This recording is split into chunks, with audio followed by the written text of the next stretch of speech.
If you're coming across this video, you're probably not MAGA, so I can ask you this question. Have you ever wondered what it's like just to be totally stupid? Like you have two brain cells fighting for control, like dense as a box of rocks, or the lowest common denominator of MAGA? Imagine how simple life is, to just not know shit. I'm not a genius, but if our lives depended on me solving a calculus equation, we're all fucked. The commentary and the papers that they put out, the Heritage Foundation website, are just crazy. And there has to be something lacking. There has to be a lot lacking for people to believe this shit. This whole fucking website is just a psyops. It's like a blueprint to how to brainwash people. I mean, we kind of knew that was one of the aims of the Heritage Foundation anyways, to make people dumber. But my God, this is just a different level. I found this one article.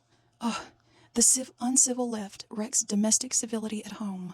And this commentary was provided by two people. You'll understand. Okay, one is Hans Spekowski, an election law reform initiative manager and senior legal fellow, and then J. Christian Adams, a president and general counsel, Public Interest Legal Foundation. These two dingbats, between the both of them, wrote this article. If you're not an intellectual masochist, just keep scrolling. The article starts out, don't expect consistency when it comes to calls for political civility. When conservative activists go too far, calls for civility follow.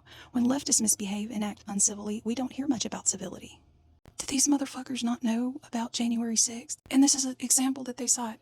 This is epitomized by a recent AP report about events on Mount Desert Island in the small seaside town of Northeast Harbor, Maine.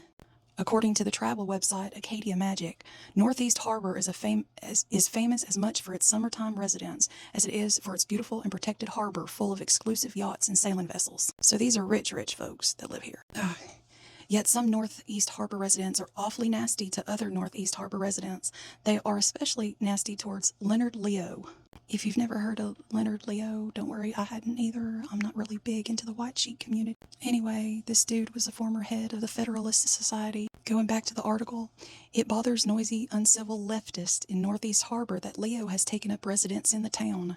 These are rich residents, mind you. So what has this Leonard Leo done to piss off other rich folks? Oh my God. So in a case where millionaires are the voices of morality, we should probably find out why, and I did. So there's this other rich guy named Barsad. In the largest known political advocacy donation in U.S. history, Industrialist Barsad funded a new group run by Federalist Society co-chair Leonard Leo, who guided Trump's Supreme Court picks and helped end federal abortion rights. So this billionaire donated $1.6 billion to Leonard, specifically to stack the courts. Supposedly, I'm already getting dumber for reading it. Supposedly, he provides charitable donations for medical care for the needy and other shit. But remember, Northeast Harbor is a haven for millionaires. This place has residences for like Martha Stewart and John D. Rockefeller Jr. So it's not exactly tent city. These radicalized leftist millionaires, right, have also tried to convince the various organizations supported by Leo's charitable giving to return his money.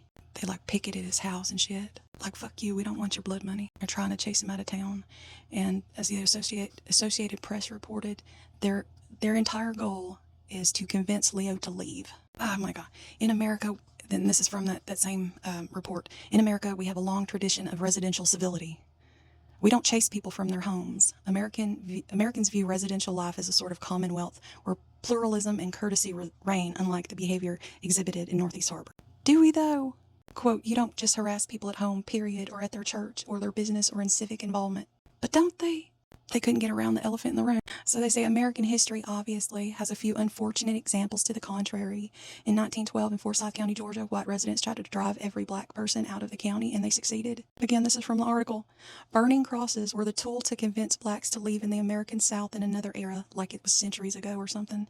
In Northeast Harbor, they used puppets, cowbells, and fat-bottom girls at 120 decibels. These folks were using Queen as psychological torture. And they have the audacity to go on. This isn't to say that the bloodthirstiness seen in those places is on par with the nastiness in Northeast Harbor.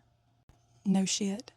But it comes from the same wicked place, the willingness to intimidate and scare off your neighbors because you disagree with them because you don't want them around anymore. These two dipshits are part of the organization that helped draft the mass deportation plan. It's shit like this. It's like, am I stupid and I just don't know it? Am I really this dumb? I mean, the article is not very long. I don't think I'm misreading it. I'm most definitely not misreading it. I miss the person I was 2 hours ago. But I know I'm going to keep doing this to myself. And to y'all, sorry. Have a good day.